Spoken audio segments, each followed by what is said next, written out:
You went on prominent Raza Mexicano podcast, Hater World, last night with my man, Loose Cannon, and you went to war. You've been a very controversial figure in these Raza streets for a while now, and I saw that you pulled up big-ass entourage, not playing any games, and you stood on your 10 toes. That's the word on the streets. Have you ever seen me retract from anything that I've said? I ain't ever seen you do it.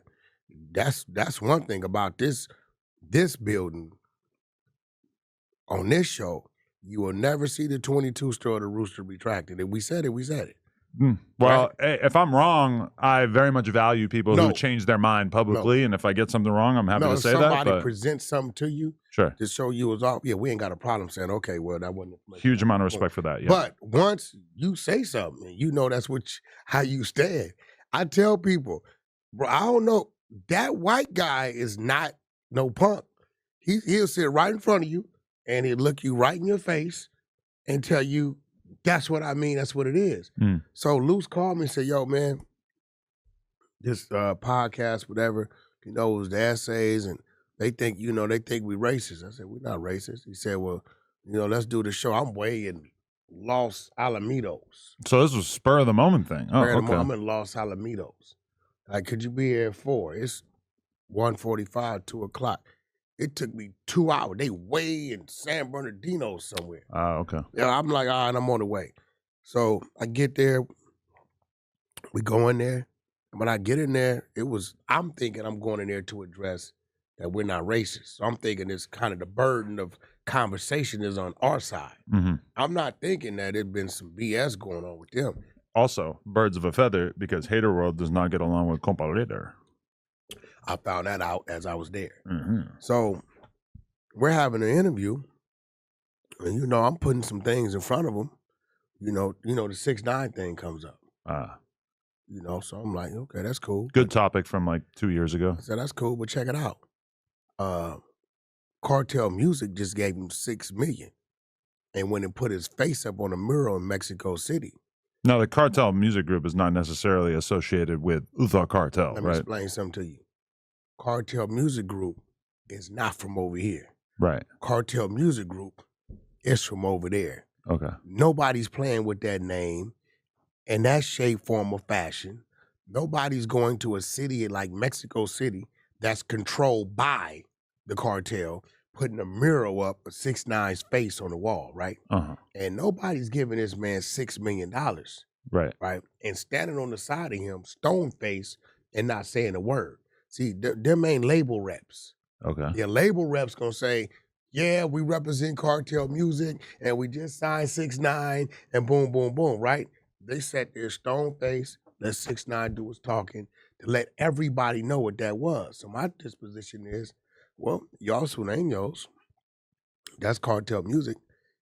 I ain't give him $6 million. I invoiced him to get paid. They paid him. Y'all got something to say to them? Since we talking about who's dealing with rap, I mean, I tell you who I dealing with. They danced, they were scared of it, right? He said, well, that's another politic. No, it's not, because all that intertwines. Because I'm another politic, because Thresse don't come out the Power Row. It's not like it had anything to do with them in the first place. Like, it's another politic, yeah, but him dealing with the 9 Trey Bloods doesn't have anything to do with Sureños in California either. It's a fact, right? So, we go through that. We, what else? We went through everything, and I'm gonna tell people in podcast land, know your IQ and know who you're dealing with. You understand what I'm saying? You just couldn't put anybody on Kobe. You just couldn't put anybody on, just because somebody knew how to play basketball, don't mean you could just put anybody on certain players. Adam, like I know, steel sharpens steel. I'm better at this than I was the day I came, and the day I came, I was still good at what I knew how to do, right? So you can't just sit in the seat in front of somebody and you're not mentally ready.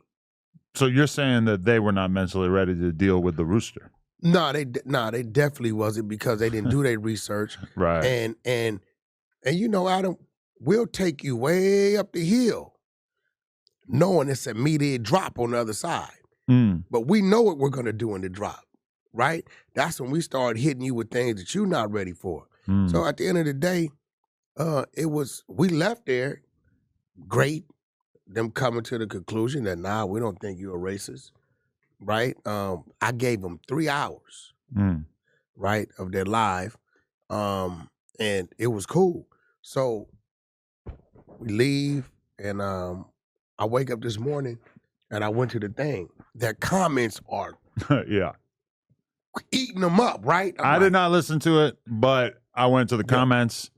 Definitely some people who felt like they didn't necessarily do what they were supposed to do, holding you to the fire. So now my eyebrow goes. I'm like, why is there community? We gave your products, damn near 18,000 views on the 3 hour, your biggest one since you've been open or whatever, your page. I'm like, why aren't they supporting you? Like, what's going on? So I go to Clubhouse. I said, hey, man, I'm in these comments, and they acted like they're not supporting it. Something up. That was the last spare of the moment thing. So my research team, they didn't even know I was going up there until I was up there. And they like, check your text. So when I go to my text, the little dude I called Beto or Gordo or something, right? Backdoor Gordo? Gordo. I called him Gordo, right? Okay. Because they had a problem with me mimicking. Okay. So you know what I did? I mimicked in front of him. Okay. Right?